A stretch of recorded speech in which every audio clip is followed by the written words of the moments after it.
Doctor स्वतंत्र कुमार, आपके साथ शुरुआत करते हुए आप, क्योंकि जेडी वैंस कह रहे हैं कि अमेरिका लंबे युद्ध में उलझने नहीं आया था।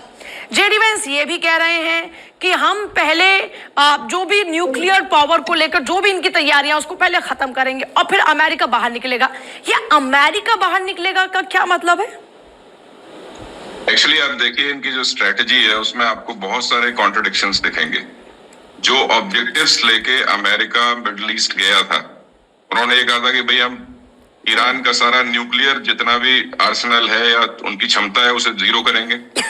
उसके अलावा जो मिसाइल्स उनके पास हैं उन्हें सबको खत्म करेंगे। तो वो ऑब्जेक्टिव्स आप देखिए कहाँ पूरे हो रहे हैं, क्योंकि ईरान तो अभी भी मिसाइल्स को दाग रहा है पूरे मिडिल ईस्ट पे। तो मिसाइल्स, इवन अमेरिका का खुफिया विभाग ये कह रहा है कि जो मिसाइल्स का आर्सेनल है ईरान का, वो 1/3 ही खत्म हुआ है। तो उद्देश्य तो पूरे हुए ही नहीं। अब बाहर निकलने की वजह ये है कि देखिए, अमेरिका अब इस समय फंस गया है इस युद्ध में। जैसी कि शुरू से आशंका जताई जा रही थी कि यूएस यहाँ पे आके फंस जाएगा, बस इसलिए गया क्योंकि हॉर्मुज को ईरान ने बहुत टाइटली नाकेबंदी कर ली उसकी, वहां से कोई निकल नहीं पा रहा। अब वो जो लास्ट रिजॉर्ट है, आप देख रहे हैं कि नौसैनिक आ रहे हैं उनके, वहां से उन्होंने सैनिकों को बुलाया है यूएस से। तो उनका जो आखिरी हथियार है वो ये है कि जो खार्ग आइलैंड है हॉर्मुज में, जो ईरान का आइलैंड है जहां से ईरान का 90% ऑयल एक्सपोर्ट होता है, उसे किसी तरह कब्जा किया जाए। लेकिन उस पर कब्जा करके भी फिर कब्जे को रिटेन करना बड़ा मुश्किल होगा।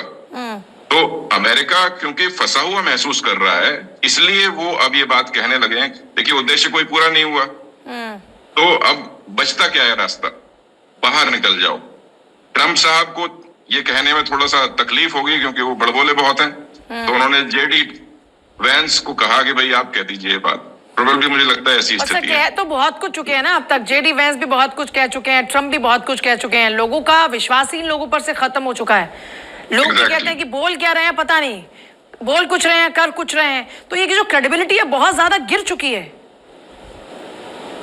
यस, आपकी बात बिल्कुल सही है। देखिए, क्रेडिबिलिटी की जहां तक बात है तो डोनाल्ड ट्रंप साहब का जो रेटिंग होती है ना, अमेरिका में एक्चुअली पॉलिटिशियंस को रेट किया जाता है कि कितना आप पॉपुलर हैं लोगों के बीच में। तो उनकी पॉपुलैरिटी में बड़ा गिरावट हुई है। जैसा कि आप अभी दिखा रहे थे, सब जगह धरने प्रदर्शन हो रहे हैं कि भाई इस आदमी को बाहर ले जाओ।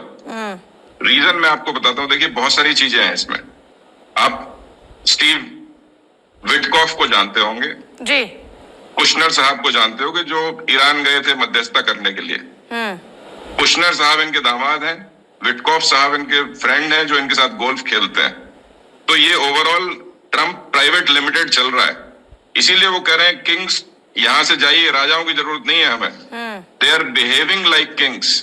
पाकिस्तान में जो इनकी कंपनी है, फाइनेंशियल कंपनी, उसने कोलैबोरेशन कर लिया पाकिस्तान गवर्नमेंट के साथ कि जो पेमेंट्स होंगे बाहर जाने के और अंदर आने के, वो ट्रम्प साहब की जो कंपनी के बिटकॉइंस हैं, स्टेबल कॉइन कहते हैं उसे, USD1, उसमें होंगे।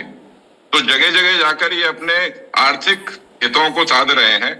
तो राजाओं की तरह बिहेव कर रहे हैं। आप देखिए, बहुत सारे डेवलपिंग कंट्रीज में ये बात होती है कि भी करप्शन है, ये है वो है। ये क्या है? अब इस बात को भी तो देखिए, अमेरिका में क्या हो रहा है। जो सबसे डेवलप्ड इकोनॉमी है पूरी दुनिया की, वहां पे स्थिति ये है कि एक व्यक्ति और ये तो अपनी तरह से शासन चला रहा है ना सर। फिर ये तो उपनिवेशिता का एक नया रूप भी हुआ जो इस वक्त हम देख रहे हैं। एब्सोल्युटली।